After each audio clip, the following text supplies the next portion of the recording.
আসসালামু আলাইকুম। প্রিয় দর্শক, আপনারা নিশ্চয়ই খেয়াল করেছেন বিভিন্ন সোশ্যাল মিডিয়ায় অথবা বিভিন্ন সরকারি অফিস আদালতে, এমনকি ব্যাংকে, আপনি যে কোনো ব্যাংকে যান সেখানেও দেখছেন নিশ্চয়ই যে আগামী নির্বাচনের দিন যে গণভোট অনুষ্ঠিত হবে, সেই গণভোটে হাতে যাতে আপনি ভোট দেন, মানে ভোট দেওয়ার জন্য এক ধরনের প্রচারণা চলছে। এটা নিয়ে আমি কথা বলেছি যে সরকার অথবা সরকারের কোনো প্রতিষ্ঠান তারা কি গণভোটে নির্দিষ্ট একটা মার্কার পক্ষে, নির্দিষ্ট একটা পক্ষে ভোটের জন্য প্রচারণা চালাতে পারেন কি না, এটা নৈতিক ব্যাখ্যাটা কি হতে পারে তা নিয়ে আমি মোটামুটি কথা বলেছি এবং এটা আপনারা দেখেছেনও বটে। কিন্তু প্রশ্ন হচ্ছে, আবারও আমি ওই প্রসঙ্গটা আসছি যে জুলাই সনদের জন্য যে এই যে রেফারেন্ডামটা হচ্ছে, গণভোটটা হচ্ছে, এটা হচ্ছে জুলাই সনদের উপর। জুলাই সনদটাকে আপনারা পাস করতে চান কিনা, মানে এই জুলাই সনদের উপর 4টা প্রশ্ন আপনাদের সামনে রাখা হবে এবং আপনি যদি হাঁ দেন তাহলে 4টাই হাঁ হবে, আর যদি না দেন তাহলে 4টাই না হবে।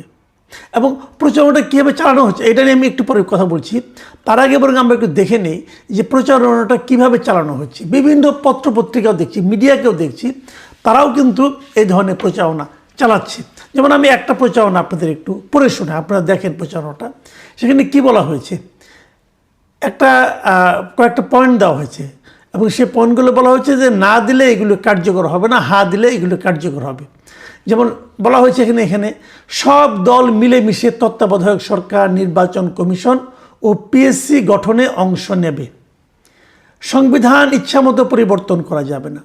গুরুত্বপূর্ণ পরিবর্তনের ক্ষেত্রে গণভোট বাধ্যতামূলক হবে। বিরোধী দল থেকে ডেপুটি স্পিকার ও গুরুত্বপূর্ণ কয়েক কমিটি সভাপতি নির্বাচিত হবেন। প্রধানমন্ত্রী সর্বোচ্চ 10 বছর দায়িত্বে থাকবেন। সংসদে নারীর প্রতিনিধিত্ব বাড়বে। পার্লামেন্টে উচ্চ কক্ষ গঠিত হবে। রাষ্ট্রপতি দণ্ডপ্রাপ্তকে ইচ্ছামতো ক্ষমা দিতে পারবেন না। রাষ্ট্রপতি ও প্রধানমন্ত্রীর ক্ষমতার ভারসাম্য থাকবে। তারপরে লেখা আছে, না ভোট দিলে এগুলো কার্যকর হবে না। দেশে চলমান 1972-এর সংবিধান অব্যাহত থাকবে। তবে প্রধান উপদেষ্টা সবাইকে হ্যাঁ ভোট দিতে অনুরোধ করেছে। এই হলো বিজ্ঞাপনের ভাষা। এই বিজ্ঞাপন কিন্তু বিভিন্ন জায়গায় দেখা যাচ্ছে এখন। দুটো জিনিস, একটা হলো না দিলে এগুলো কার্যকর হবে না। আমার এখানে একটা মারাত্মক আপত্তি আছে, না দিলে এগুলো কার্যকর হবে না আপনাকে কে বললো? কারণ আপনি দেখবেন এর পাশাপাশি ধরা যাক যদি বিএনপি ক্ষমতায় আসে, বিএনপির একটা 31 দফা রাষ্ট্র সংস্কার কর্মসূচি আছে, এগুলোর মধ্যে অনেকগুলো সেখানেও আছে। যদি বিএনপি আসে ক্ষমতায়, বিএনপি তো সেগুলো যদি কার্যকর ধর না হলো, কিন্তু বিএনপি ওই কর্মসূচিগুলি কার্যকর করলো, তো করলে তো এর অনেকগুলি ওখানে কার্যকর হবে, ওখানে থাকবে। তাহলে না দিলে এগুলি কার্যকর হবে না এবং দেশে 72-এর সংবিধান থাকবে, এটাই আপনি বলেন কীভাবে? কারণ আগামী সংসদ সদস্যরা যদি সংবিধানের পরিবর্তন আনে তাহলে তো ওই সংবিধান আর থাকলো না। কাজে না দিলে এটা ভয় দেখাচ্ছেন কেন? আমার কথাটা হলো কি, ভয় দেখাচ্ছেন কেন? আর প্রধান উপদেষ্টা সবাইকে হাত দিতে অনুরোধ করেছেন, এটা কিন্তু একটা মারাত্মক, যারা এই বিজ্ঞাপনটা করেছে তাদেরকে আমি বলছি, এটা কিন্তু একটা মারাত্মক আত্মঘাতী আপনার প্রচারণা চালাচ্ছেন। কারণ প্রধান উপদেষ্টা যদি কোনো কিছুতে দেওয়ার জন্য সবাইকে অনুরোধ করে, আমার তো মনে হয় এটা বুমেরাং হয়ে যাবে। প্রধান উপদেষ্টা বলে যে সবাই মিলে হাত দেন, তাহলে প্রধান উপদেষ্টার উপর যারা ক্ষিপ্ত আছেন, বিরক্ত আছেন, তারা যে উল্টা যে না দিবেন, মানে আত্মঘাতী সিদ্ধান্ত কেন নিচ্ছেন আপনারা, আমি বুঝতে পারছি না। যাই হোক, এই যখন এটা ছাপা, এর যখন প্রচার হচ্ছে, তখন বিপরীত দিকে আমি সোশ্যাল মিডিয়ায় আরেকটা বিজ্ঞাপন দেখলাম, আরেকটা প্রচারণা দেখছি। সেখানে হলো যে গণভোটে না ভোট দিন, এরাও আবার প্রচারণা করছে যে আপনি না দেন এবং না ভোট দিলে কী হবে সেটা বলে দিচ্ছে। যে যদি আপনি দেখেন কী বলছে, যদি আপনি সংবিধানে বিসমিল্লাহ শব্দটি রাখতে চান, সংবিধানের শুরুতে পরম করুণাময় আল্লাহর প্রতি বিশ্বাস লেখাটি চান, দেশের গণতান্ত্রিক ব্যবস্থা চান, পূর্বের মতো আইন শৃঙ্খলা পরিস্থিতি চান, অর্থনীতি ও বাণিজ্য স্থিতিশীলতা চান, মব মুক্ত ও সুবিচারের বাংলাদেশ চান, বাংলাদেশকে সার্বভৌম দেখতে চান, তাহলে আপনারা সবাই না ভোট দিন। আচ্ছা, এই যে প্রচারণাটা হচ্ছে, এই প্রচারণাটা কি গ্রহণযোগ্য? না ভোট দিলে কি আপনি কি পাবেন? ধরেন পূর্বের মতো আইন শৃঙ্খলা পরিস্থিতি চান, অর্থটা কি? পূর্ব মানে কোন পূর্বে? আওয়ামী লীগের আমলের? আওয়ামী লীগের আমলে আইন শৃঙ্খলা পরিস্থিতি খুব ভালো ছিল, তখন কি লোকজনকে নিয়ে গুম করতেন না আপনারা? গুম তো হতো। তাহলে ওই আইন শৃঙ্খলাকে আপনি চান? আমি চাই না তো ভাই। আবার বলছে কি যে অর্থনীতি ও বাণিজ্য স্থিতিশীলতা চান। আওয়ামী লীগ আমলে কি অর্থনীতি ভালো ছিল? এই এস আলমরা যে ব্যাংক লুটপাট করে নিয়ে গেছে, এটা কি ভালো অর্থনীতির পরিচয় বহন করে? দেখেন, এই দুটো বিজ্ঞাপনে কিন্তু প্রকৃত যে তথ্যটা, প্রকৃত যে চেহারাটা গণভোটের, সেগুলিকে আড়াল করছে। যারা না চাচ্ছে তারা তাদের মতো করে প্রচার করছে, যারা হ্যাঁ চাচ্ছে তারা তাদের মতো করে প্রচার করছে। জনগণ কোথায় যাবে? তাহলে জনগণের উপায়টা কি? আপনি হয়তো বলবেন যে জনগণ যেটা ভালো মনে করবে সেটাই করবে। যদি জনগণ যেটা ভালো মনে করে সেটাই করে, তাহলে রাষ্ট্র, সরকার তারা কেন হার পক্ষে প্রচারণা চালাচ্ছে? তারা কেন জনগণের উপরে ছেড়ে যেতে পারে না? আচ্ছা, জনগণ কি করবে? আচ্ছা, ভালো কথা, জনগণ কেমন জ্ঞানী সে আলোচনা আমরা করতেছি। আগে দেখি আমি আপনি কতটুকু জ্ঞানী, এটা একটু দেখে নিই। দেখেন, জুলাই সনদের প্রশ্নটা কি থাকবে আমি আপনাদের জাস্ট একটু পড়ে শোনাই। 4টা প্রশ্ন আছে কিন্তু। ক প্রশ্নটা হলো, নির্বাচনকালীন সময়ে তত্ত্বাবধায়ক সরকার, নির্বাচন কমিশন এবং অন্যান্য সাংবিধানিক প্রতিষ্ঠান জুলাই সনদে বর্ণিত প্রক্রিয়ার আলোকে গঠন করা হবে। 1 নম্বর এটা। খ বলা হয়েছে, আগামী সংসদ হবে 2 কক্ষ বিশিষ্ট। জাতীয় সংসদ নির্বাচনে দলগুলোর প্রাপ্ত ভোটের অনুপাতে 100 জন সদস্য বিশিষ্ট একটি উচ্চ কক্ষ গঠিত হবে এবং সংবিধান সংশোধন করতে হলে উচ্চ কক্ষের সংখ্যাগরিষ্ঠ সদস্যের অনুমোদনে হবে। এটা 2 নম্বর। আর 3 নম্বর হলো, সংসদে নারীর প্রতিনিধি বৃদ্ধি, বিরোধী দল থেকে ডেপুটি স্পিকার ও সংসদীয় কমিটির সভাপতি নির্বাচন, প্রধানমন্ত্রীর মেয়াদ সীমিতকরণ, রাষ্ট্রপতির ক্ষমতা বৃদ্ধি, বিচার বিভাগের স্বাধীনতা সহ বিভিন্ন বিষয়ে যে 30টি প্রস্তাবে জুলাই জাতীয় সনদে রাজনৈতিক দলগুলোর ঐকমত্য হয়েছে, সেগুলো বাস্তবায়নে আগামী নির্বাচনে বিজয়ী দলগুলো বাধ্য থাকবে। এবং ঘ হচ্ছে, জুলাই সনদে বর্ণিত অন্যান্য সংস্কার রাজনৈতিক দলগুলোর প্রতিশ্রুতির অনুসারে বাস্তবায়ন করা হবে। দেখেন, এই যে 4টা, এই 4টার মধ্যে আপনি যে পড়লাম, আপনি কি বুঝলেন ভাই বলেন? আপনি কতটুকু কি বুঝেছেন আমি জানি না। আমি এটা নিয়ে মোটামুটি স্টাডি করেছি এবং স্টাডি করার ফলগুলো আমি বলি। গ যেটা আছে, ওই যে নারী সংসদ বৃদ্ধি, প্রতিনিধি বৃদ্ধি, বিরোধী দল থেকে ডেপুটি স্পিকার, এই যে বলা হয়েছে, এখানে এরকম 30টা প্রস্তাবে সবগুলি দল একমত হয়েছে। যেগুলোতে সবগুলি দল একমত হয়েছে সেটা তো হয়ে গেল, তো সেটা আপনি বলতে পারতেন যে ওইগুলি সবাইকে মানতে হবে। আর প্রথম যে 2টা বললাম সেগুলো তো সবাই একমত হয় নাই। যেমন ধরেন 2 কক্ষ বিশিষ্ট সংসদ এবং উচ্চ কক্ষে পিআর পদ্ধতিতে নির্বাচন, এটা তো বিএনপি একমত হয় না এখানে। তাহলে ওটা আপনি দিলেন কেন? তাহলে যদি জনগণও বলে যে হ্যাঁ, তাহলে বিএনপিকে মানতে হবে, তো বিএনপি একমত হয় নাই। আবার ধরেন নির্বাচনকালীন সরকার, তত্ত্বাবধায়ক সরকার সবাই একমত হয়েছে, নির্বাচন কমিশন নিয়েও সবাই একমত হয়েছে, কিন্তু অন্যান্য সাংবিধানিক প্রতিষ্ঠান এইটার যে গঠনের যে প্রক্রিয়া, এই প্রক্রিয়া সবাই একমত হয় নাই। বিএনপি সহ 7টা দল এটাতে একমত হয় নাই। কেন হয় নাই সেটা একটু বলি, একটু বললে আপনি বুঝবেন যে কেন একমত হয় নাই। আপনি বিএনপি জায়গায় থাকলে আপনিও একমত হইতেন না। আমি আপনাকে এক্সাম্পল দিয়ে বলি। যেমন ধরা যায় সাংবিধানিক পদগুলি কি, যেমন সরকারি কর্ম কমিশন মানে পিএসসি, যেমন ধরা যায় আপনার দুদক, এটা হলো পিএসসি, এটা হলো একটা সাংবিধানিক পদ। ন্যায়পাল, এটাও একটা সাংবিধানিক পদ, এবং মহা হিসাব নিরীক্ষক, এটাও সাংবিধানিক পদ।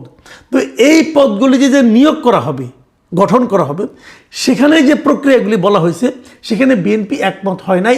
বিএনপি সহ 7টা দল আপত্তি করছে। আচ্ছা, কেন আপত্তি করছে এই একটু আপনাকে বুঝিয়ে বলি, একটা জিনিস খেলে বুঝিয়ে বলি। এই যে সরকারি কর্ম কমিশন আছে মানে পিএসসি, যেটা এখানে 7 জনের একটা কমিটি হবে। সেই কমিটির লোকগুলি কীভাবে নিয়োগ করবে, মানে আপনার এই যে পিএসসি যে গঠন করা হবে, পিএসসি গঠনের জন্য 7 জনের একটা কমিটি থাকবে। সেই কমিটিতে কারা কারা থাকবে? সরকারি দল থেকে থাকবে মাত্র 2 জন লোক, একজন হলো স্পিকার এবং হলো হুইপ, তাদের চিফ হুইপ। আর বিরোধী দল থেকে থাকবে ডেপুটি স্পিকার, বিরোধী দলের হুইপ, এবং দ্বিতীয় বৃহত্তম দলের একজন প্রতিনিধি, এবং তার সঙ্গে থাকবে যে শিক্ষা অথবা স্বাস্থ্য বিষয়ক যে সংসদীয় কমিটি আছে, স্থায়ী কমিটি, তার সভাপতি, যেটা হবে বিরোধী দলের, এবং জনপ্রশাসন স্থায়ী কমিটির সভাপতি, উনিও থাকবেন বিরোধী দলের। তার মানে 7 জনের কমিটির 5 জন বিরোধী দলের, 2 জন সরকারি দলের, এই 7 জন মিলা পিএসসি গঠন করবে। যারা সরকারে যাবে তারা এটা মানবে। আপনি সিম্পল একটা কথা বলেন, একটা দৌড় প্রতিযোগিতা হচ্ছে, সেই দৌড় প্রতিযোগিতায় যে বলা হলো যে ফার্স্ট হবে তাকে দেওয়া হবে রৌপ্য মেডেল, আর যে সেকেন্ড হবে তাকে দেওয়া হবে স্বর্ণপদক। তো ওই দলে কেউ ফার্স্ট হতে চাইবে?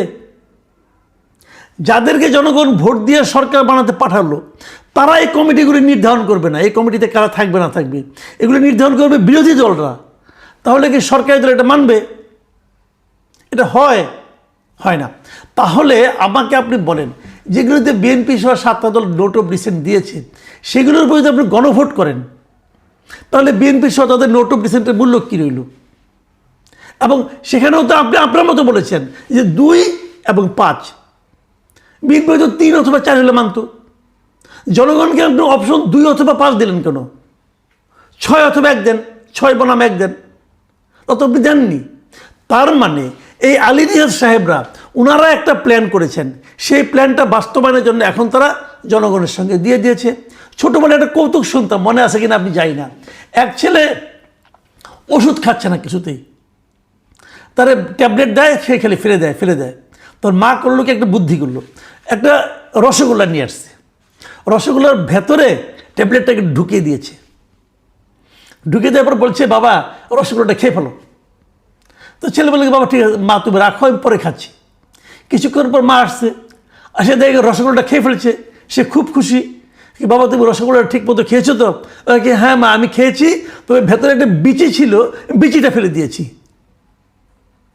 তো এই আলী রিয়াজ সাহেব, ডক্টর ইউনুস, ওনারা মিলেমিশে আমাদেরকে একটা এই গণভোট নামক রসগোল্লা ধরাই দিছে। এখন নির্ভর করছে আপনার উপর, আমার উপর, আমরা কি ওই বিচি সহ রসগোল্লাটা খাবো নাকি বিচিটা ফেলে দিয়ে খাবো। তারা কিন্তু আমাদের সেই অপশনটা দিচ্ছে না, বলছে খেতে হলে বিচি সহই খেতে হবে, আর না খেলে তুমি রসগোল্লা খেতে পারবে না। এটা ভাই হয় না। যে জিনিসটা আপনারা করছেন এটা কেউ মানবে না, এটা কেউ মানবে না। আপনারা যদি ওই যে গয়ে যেটা আছে যদি ওটা দিতেন, যে 30টাতে একমত হয়েছে সেই 30টাই মানবেন, এবং তার সঙ্গে যদি ঘ দিয়ে দিতেন যে জুলাই সনদে বর্ণিত অন্য অন্য সংস্কার রাজনৈতিক দলগুলোর প্রতিশ্রুতি অনুসারে বাস্তবায়ন হবে, তাহলে হয়ে যেত। কিন্তু ক এবং খ দেওয়াতে কিন্তু আপনারা একটা আওলা বাঁধিয়ে ফেলেছেন, আপনারা প্যাকেজ বানিয়ে ফেলেছেন, এবং এই প্যাকেজ আমাদেরকে অনুমোদন করতে বলছেন। আমি প্যাকেজ অনুমোদন করবো কেন? প্যাকেজ মানে কি? আমি আরেকটা উদাহরণ দিয়ে আলোচনাটা শেষ করব। ধরেন আপনি যদি হা দেন সবগুলি হা, না দিলে সবগুলি না, মানে হয় আপনি 4টাই গ্রহণ করবেন, না হলে আপনি 4টাই বর্জন করবেন। এর মধ্যে কিছু কিছু আমার পছন্দ, আমি যে বলবো আমি এই পছন্দের এগুলি নিব, অপছন্দের এগুলি নিব না, তা হবে না। আপনাকে পুরো প্যাকেজ দিতে হবে। আলী রিয়াজ সাহেব অনেক গবেষণা করে একটা প্যাকেজ বানাইছে, আপনাকে এই প্যাকেজ দিতে হবে। আমি একটা ছোট্ট এক্সাম্পল দিই, তারপরে শেষ করে দিচ্ছি। ধরা যাক আপনার নাস্তার টেবিলে আপনি খুব ক্ষুধার্ত, এখন আপনি সকালে সারা রাত আপনি কাজকর্ম করেছেন, ক্ষুধার্ত হয়ে গেছেন, সকালে নাস্তা খেতে বসছেন। টেবিলের মধ্যে দেখা গেল একটা প্লেট, সেই প্লেটের মধ্যে একটা আপেল আছে, একটা ডিম আছে, একটা রুটি আছে, ঠিক আছে, আবার তার সঙ্গে একটু সবজি আছে, সবই কিন্তু সব স্বাস্থ্যকর খাবার। আবার মাঝখানে ছোট্ট একটা গ্লাসের মধ্যে একটু 1 পেগ মদ আছে, দিয়ে বলা হচ্ছে এটা হলো প্যাকেজ, আপনি যদি নাস্তা করেন আপনাকে পুরোটাই খেতে হবে। এখন আপনি বলবেন না ভাই আমি তো মদ খাবো না, মদ তো আমার জন্য হারাম, আমি মদ খাবো না, আমি বাকিগুলি খাবো। সে বলছে না ভাই এটা প্যাকেজ, আপনি প্যাকেজে খাইলে সবগুলি খাইতে হবে, নাহলে আপনি একটাও খাইতে পারবেন না। তাহলে আপনার জন্য অপশনটা কি? আপনার জন্য অপশন হলো হয় আপনি অভুক্ত থাকবেন, না খেয়ে থাকবেন, ক্ষুধায় মরবেন, অথবা আপনি হারাম মদ সহ অন্য অন্য জিনিসগুলি খাবেন। আপনি কি করবেন ভাই? আমাদের কাছে ওরকম একটা প্যাকেজ ধরিয়ে দেওয়া হয়েছে, আমরা কি করব ভাবুন আপনি। এখন দোষটা কার? আমি যদি খাই তাহলে আমি দোষী, যদি না খাই তাহলে আমি দোষী।